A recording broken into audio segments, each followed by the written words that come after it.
Hello everybody, welcome. I'm so glad you're here with me today. Have you ever felt like you were meant for something more, like there's a greater purpose, a bigger dream, just waiting for you to claim it? I know that feeling. It's a whisper in your heart, a deep knowing that you have untapped potential. Today, we're going to talk about turning that whisper into a roar. We're diving into something truly life-changing, the 16 laws of success. This isn't just a set of rules, it's a roadmap, a detailed guide that can lead you from where you are right now to where you've always dreamed of being. It's about creating a life that isn't just lived, but is designed with intention and passion. These laws are the very foundation upon which great achievements are built. They are the principles that have guided leaders, innovators, and dreamers throughout history. Think of them as your personal toolkit for transformation. When you begin to understand and, more importantly, master these laws, you start to see a shift. The fog of uncertainty begins to clear, and your path becomes illuminated. This is how you unlock your full potential and begin to move with unshakable purpose toward what we call your definite chief aim. This is the one big, beautiful goal that defines your life's work and your deepest desires. So I want you to get comfortable, open your heart, and open your mind. What we're about to explore together has the power to fundamentally change the way you see yourself and the world around you. It's about taking control of your destiny, building a life of abundance, and becoming the person you were always meant to be. This journey is for anyone who is ready to stop drifting and start steering. It's for you. Are you ready to begin? Let's unlock the secrets to a thriving life together. The very first step, the foundation of it all, is knowing what you want. I'm talking about having a definite chief aim. This isn't just a vague wish or a fleeting desire. It is a clear, specific, and burning obsession. It's the North Star that guides every decision you make, every action you take. So many of us go through life like a ship without a rudder, tossed about by the waves of circumstance, hoping to land somewhere pleasant. But hope is not a strategy. When you define your chief aim, you eliminate that aimlessness. You give your mind a specific target to focus on, and all your energy, all your power, begins to flow in that one direction. Think about it. When you know exactly what you're working toward, the small, everyday tasks are no longer chores. They become steps on your path. The obstacles that appear are no longer dead ends. They are challenges to be overcome. Your definite chief aim gives meaning to your struggle and purpose to your days. It's the difference between wandering through the woods and following a marked trail to a breathtaking summit. This clarity is what separates the dreamers from the doers. It focuses your thoughts, organizes your efforts, and magnetizes your being to attract the resources and opportunities you need. What is the one thing you desire more than anything else? You have to write it down. Make it real. Read it aloud every single day, once when you wake up and once before you sleep. Feel the emotion of having already achieved it. This isn't just positive thinking. This is programming your subconscious mind for success. This is where the magic begins. It's the moment you stop waiting for your life to happen and start creating it with deliberate, focused intention. Your definite chief aim is your personal declaration of independence from a life of mediocrity. It is your first and most important step toward greatness. Once you have your definite chief aim, the next law is what fuels your journey's self-confidence. Now, I'm not talking about arrogance or bravado. I'm talking about a deep, quiet, unshakable belief in yourself. It's the inner knowing that you have the ability to achieve your aim. So many of us are held back by the 6 basic fears: the fear of poverty, of criticism, of ill health, of the loss of love, of old age, and of death. These fears are like chains, binding us to a life smaller than the one we deserve. Mastering these fears is the key to unlocking your true power. You have to look them in the eye and declare that you are in control. True self-confidence is built brick by brick through a process called auto-suggestion. It's about consciously feeding your mind with thoughts of courage, power, and ability. You must tell yourself over and over again that you are capable. You have to affirm that you have the persistence to see your plans through. This isn't about lying to yourself, it's about reminding yourself of the truth of your potential. Every time you overcome a small challenge, every time you keep a promise to yourself, you add another brick to the foundation of your self-confidence. It grows with every act of courage, no matter how small. You start to walk taller, speak with more conviction, and pursue your goals without hesitation. This belief in yourself is what will carry you through the tough times. When doubt creeps in, and believe me, it will, your self-confidence will be your shield. When others question your vision, your inner conviction will be your anchor. It empowers you to take calculated risks, to step outside your comfort zone, and to ask for what you want because you believe you are worthy of receiving it. Self-confidence isn't something you're born with. It is a skill you cultivate. It is the engine that drives you forward, powered by the fuel of a definite purpose. It is the voice inside that says, yes, you can. Now let's talk about something incredibly practical, but profoundly powerful, the habit of saving. This might not sound as glamorous as having a big dream, but let me tell you, it is one of the most critical pillars of personal freedom and success. This law is about more than just putting money in the bank for a rainy day.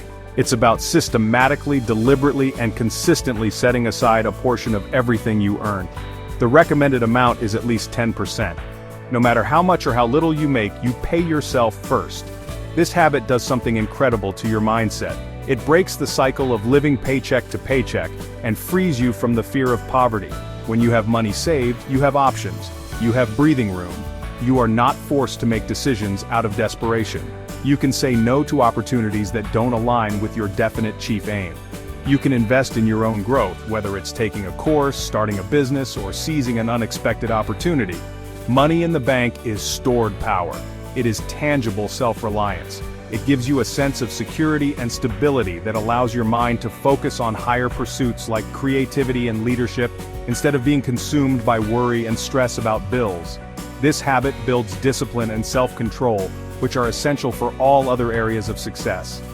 Think of it as building your own personal fortress. Every dollar you save is another stone in the wall, protecting you from the unexpected storms of life. It ensures that you are always operating from a position of strength, not weakness. This financial independence is the bedrock upon which long-term success is built. Without it, your plans, no matter how brilliant, are built on sand. So, start today. It doesn't matter if it's $1 or $100. Automate it. Make it a non-negotiable part of your life. This habit is your declaration that you are the master of your finances, and therefore one step closer to becoming the master of your destiny. Having a plan and the resources is essential, but nothing happens until you act. This brings us to the fourth law: initiative and leadership. Initiative is that quality within you that prompts you to do what needs to be done without being told. It is the spark that ignites action. It's seeing a problem and creating a solution. It's seeing an opportunity and seizing it. People who have initiative are the self-starters, the engines of progress in every industry and community. They don't wait for permission or for the perfect conditions. They understand that the world rewards action, not intention. Developing this quality is how you make yourself indispensable. Leadership is the natural extension of initiative.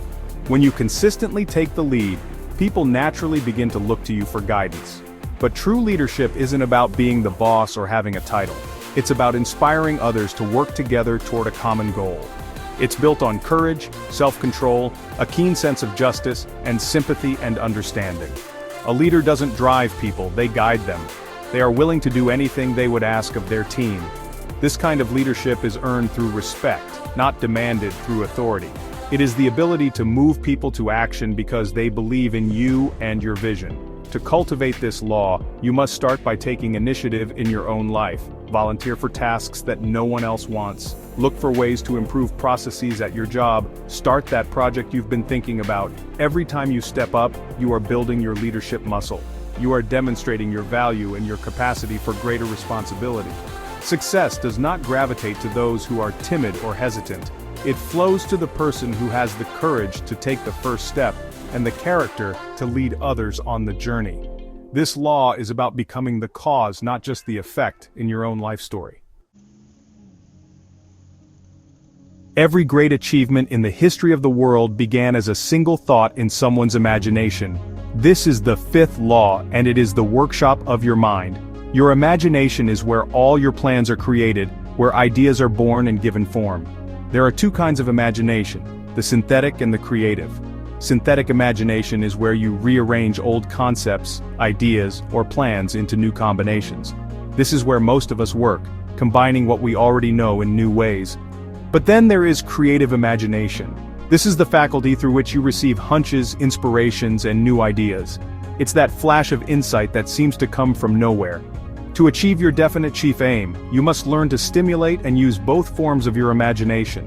You must constantly feed your mind with new experiences, new knowledge, and new connections. Read widely, travel if you can, talk to people from different walks of life. The more raw material you give your synthetic imagination to work with, the more powerful your ideas will become. But you also need to create space for your creative imagination to speak to you.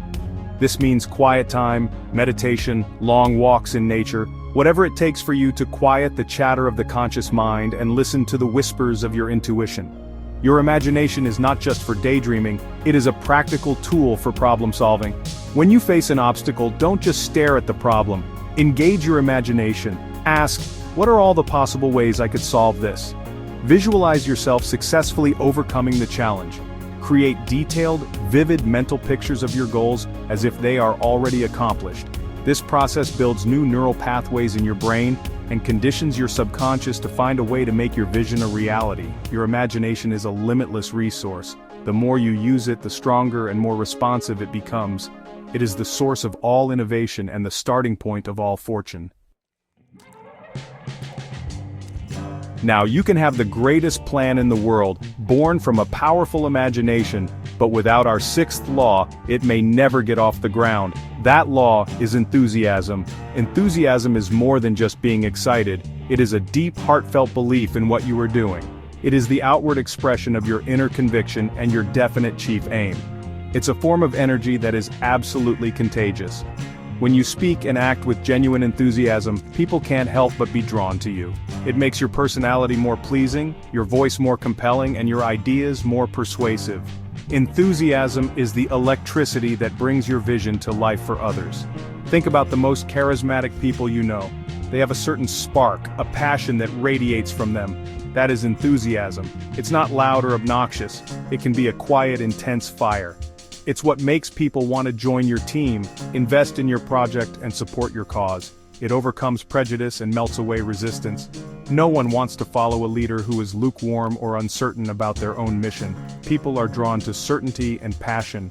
Your enthusiasm is a signal to the world that what you are doing is important, valuable, and worthy of attention. It is the great lubricant of human relationships. So, how do you cultivate it? It starts with your definite chief aim.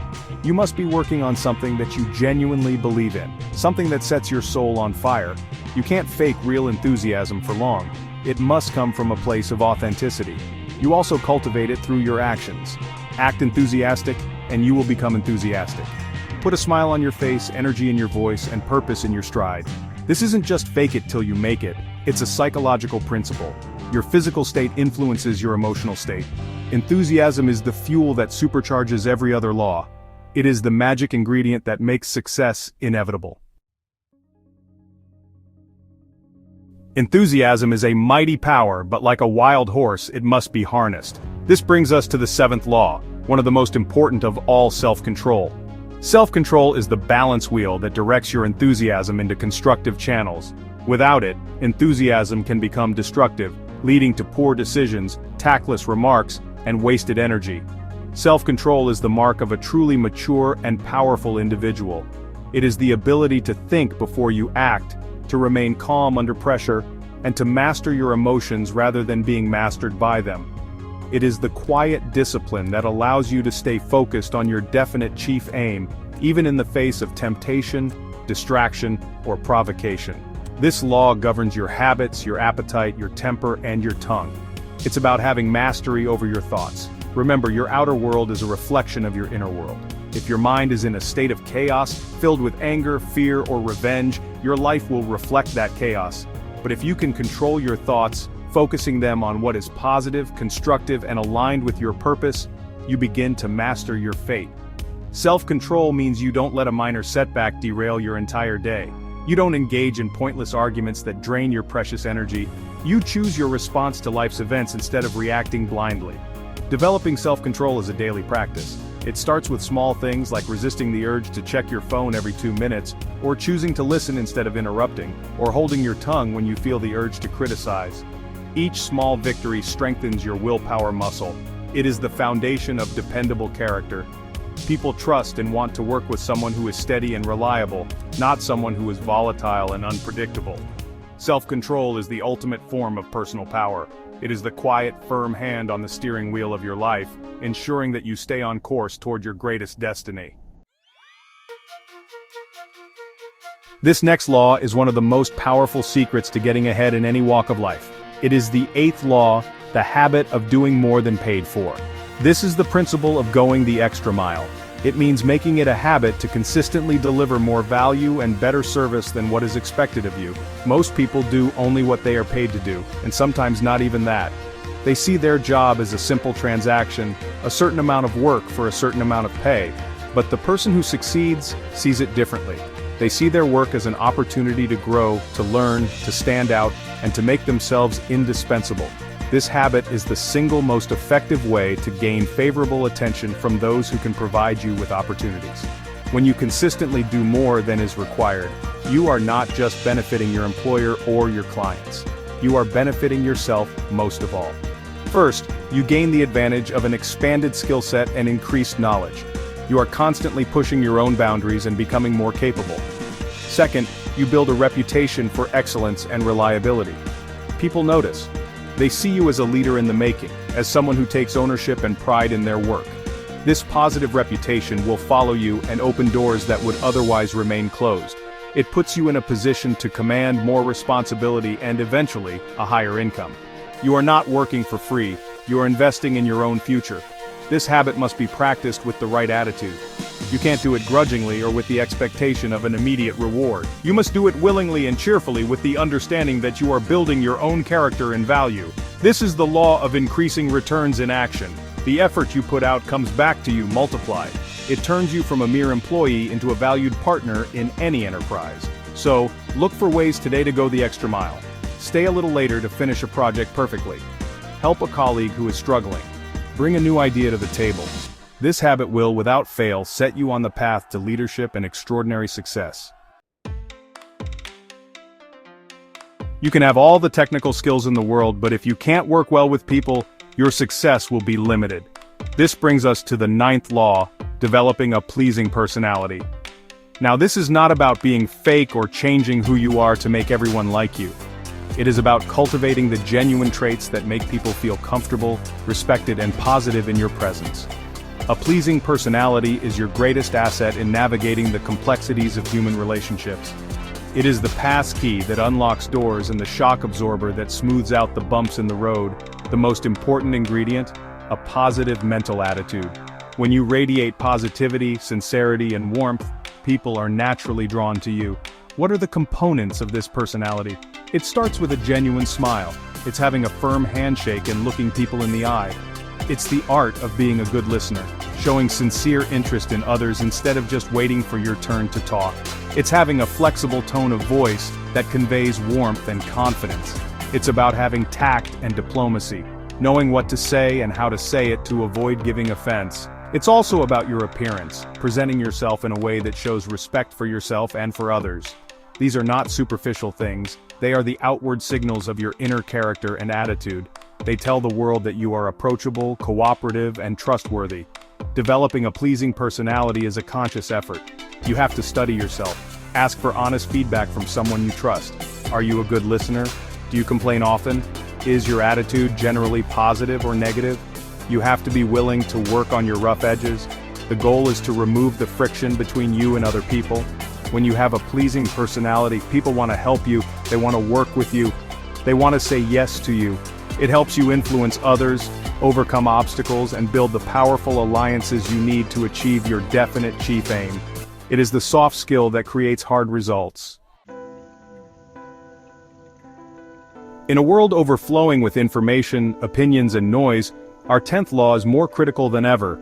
It is the law of accurate thinking. This is the ability to separate facts from mere information, and to separate important facts from unimportant ones. So many people make decisions based on hearsay, gossip, assumptions, or their own biases and emotions. An accurate thinker, however, is like a detective. They seek out the truth. They are disciplined in their mental processes. They do not accept any statement as fact until they have done their own due diligence. This is the foundation upon which all sound plans and successful ventures are built. Without accurate thinking, your plans are nothing more than wishes built on a foundation of sand. The first step in accurate thinking is to know the difference between a fact and information. A fact is something that can be proven. Information is just data, which may or may not be true. Your job is to become a fact finder. This means you have to ask questions. How do I know this is true? What is the source of this information? What are the hidden motives or biases at play? The second step is to classify these facts into two categories, important and unimportant.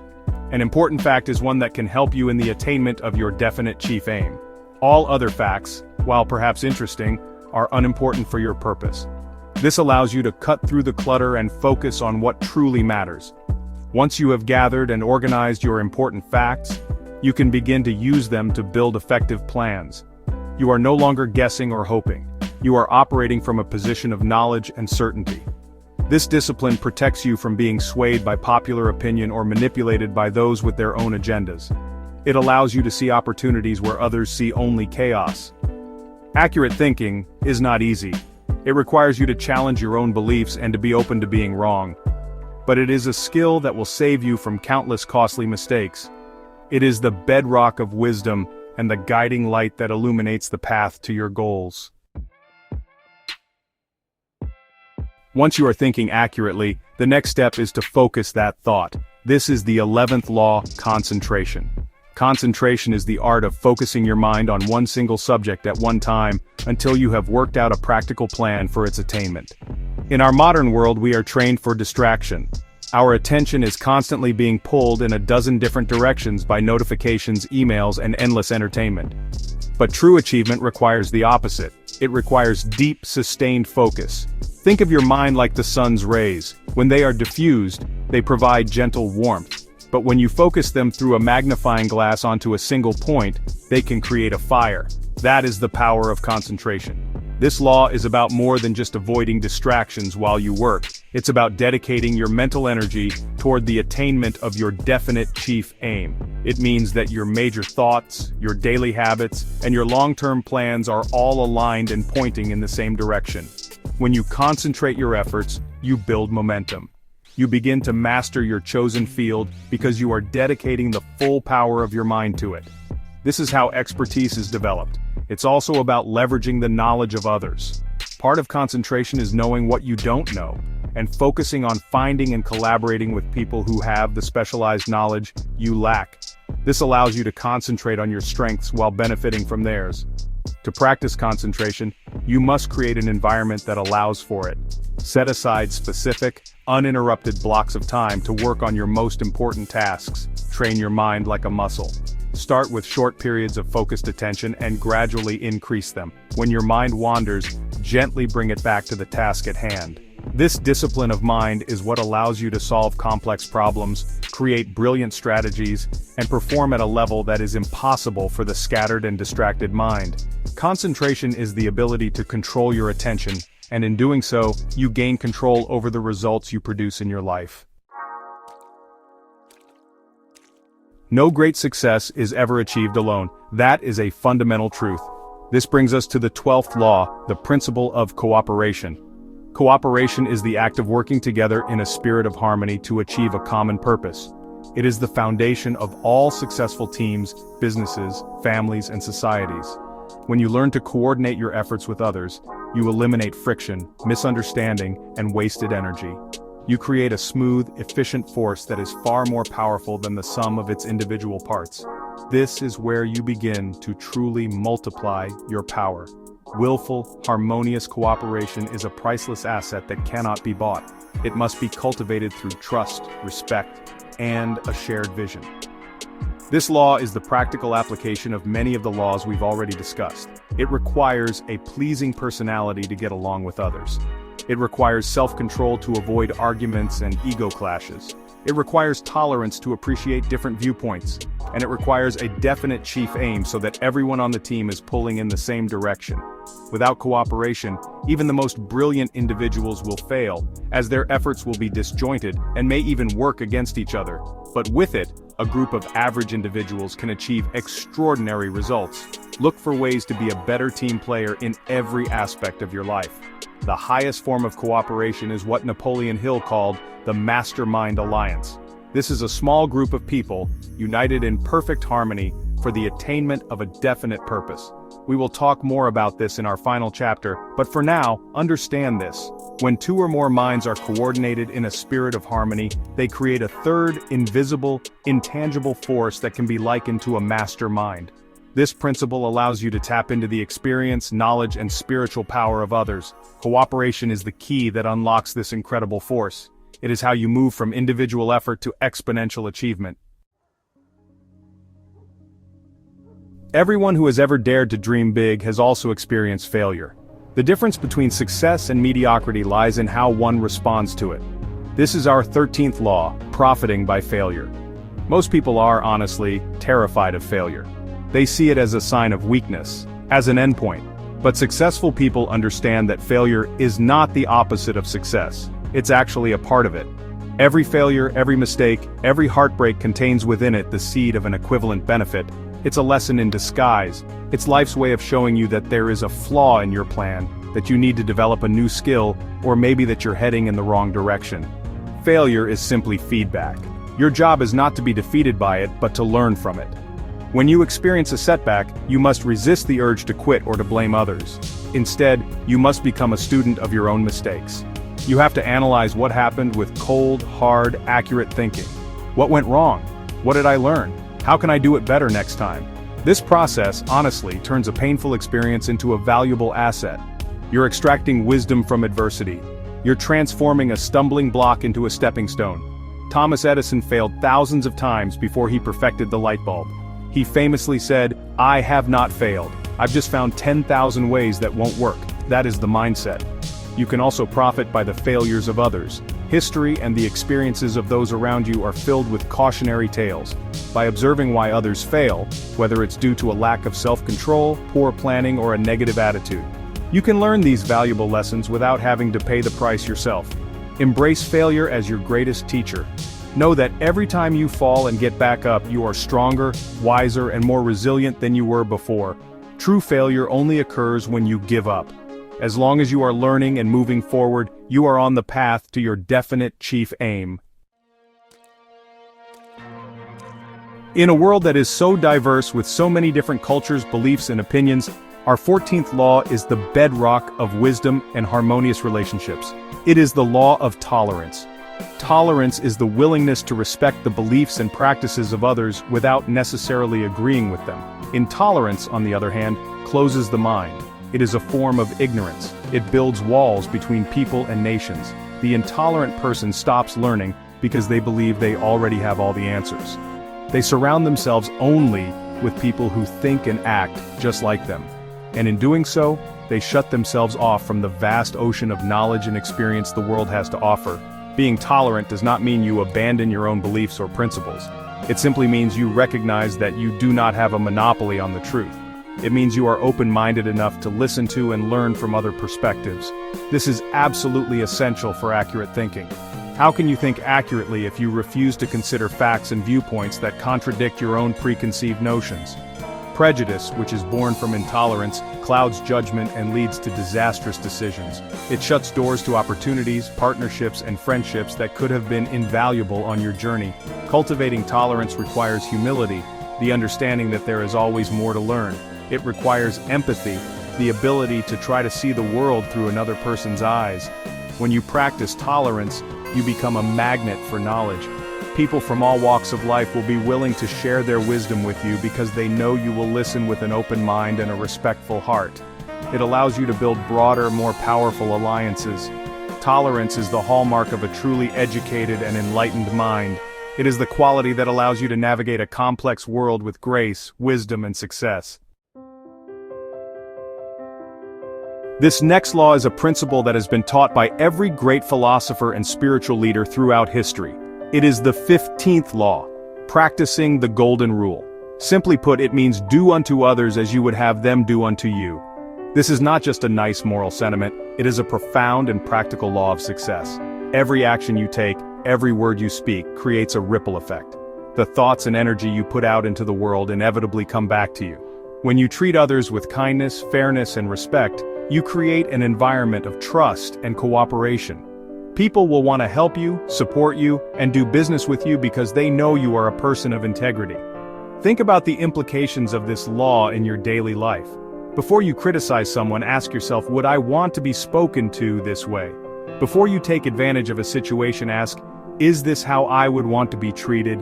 This rule becomes your inner compass for ethical conduct. It guides you to build relationships based on mutual benefit and harmony, not on exploitation or self-interest. This is the key to creating the powerful cooperative alliances we've talked about. No mastermind group can survive for long unless its members are committed to this principle. It is the ultimate foundation of teamwork. Practicing the golden rule also has a powerful effect on your own mind. When you act in harmony with your highest values, you eliminate inner conflict and guilt. You build self-respect, which is a cornerstone of self-confidence. You develop a character that is sound and dependable. This is not a law you practice only when it's convenient. It must become a habit, a natural way of being. It is the law that harmonizes all the others. By making the golden rule the guiding principle of your conduct, you not only ensure your own long-term success, but also contribute to a better world for everyone. We have arrived at our final and most powerful law. This is the one that ties everything together. It is the 16th law, the mastermind principle. A mastermind is the coordination of knowledge and effort, in a spirit of harmony, between two or more people, for the attainment of a definite purpose. This is where true magic happens. This is where 1 + 1 = 3, or 10, or 100. When minds come together in this way, a third creative mind is formed, an energy that no single individual possesses. This is the principle through which you can borrow and use the education, the experience, the influence, and even the capital of other people in carrying out your own plans. No one can become permanently successful without the cooperation of others. Your mastermind group is your personal board of directors. These should be people who are aligned with your purpose, who believe in you, and who bring different skills, knowledge, and perspectives to the table. You meet with them regularly, not just to socialize, but to brainstorm, to solve problems, and to hold each other accountable for reaching your goals. The synergy created in these meetings is extraordinary. You will find that solutions to problems that seemed impossible to you alone will emerge effortlessly from the collective intelligence of the group. The group's enthusiasm will sustain you when your own wavers, and their belief in you will bolster your self-confidence. To create and maintain a successful mastermind, all the other laws must be in play. You need a definite chief aim to unite the group. You need a pleasing personality, tolerance, and the golden rule to ensure harmony. You need self-control and accurate thinking to contribute effectively. This is the capstone of the entire philosophy. It is the method by which you can multiply your own power exponentially. Every great fortune, every major invention, every significant movement in history has been the result of a mastermind alliance. Your task is to carefully and deliberately form your own. This is the ultimate key to unlocking achievements far beyond what you could ever accomplish alone. So there we have it, the 16 laws of success. From defining your ultimate purpose with a definite chief aim to multiplying your power through a mastermind alliance, we have journeyed through a complete philosophy for achievement. These laws are not just theories, they are practical, actionable principles. They show you how to take the knowledge you possess, the experiences you've had, and the dreams you hold in your heart, and organize them into actionable wisdom. This is the path to unlocking the immense personal power that lies dormant within you, the power you need to achieve your greatest and most cherished ambitions. The transformation doesn't happen just by listening to me today. It happens when you decide to take these laws and weave them into the fabric of your daily life. Start with one. Start with defining your chief aim. Start by practicing the habit of saving, or by consciously working on your self-control. Each law you master builds upon the last, creating an unstoppable momentum that will carry you forward. This is your life, and you have the power to shape it into a masterpiece. Don't let another day go by living in aimless hope. You now have the roadmap. I encourage you with all my heart to begin today. Right now. Take the first step. Write down your aim. Make a commitment to yourself. You have everything you need to transform your life from ordinary to extraordinary. The journey to a thriving, successful, and joyful life is not a destination you arrive at, but a path you choose to walk every single day. Thank you for sharing this time with me. Go out there and build the life you are truly meant to live. You can do it.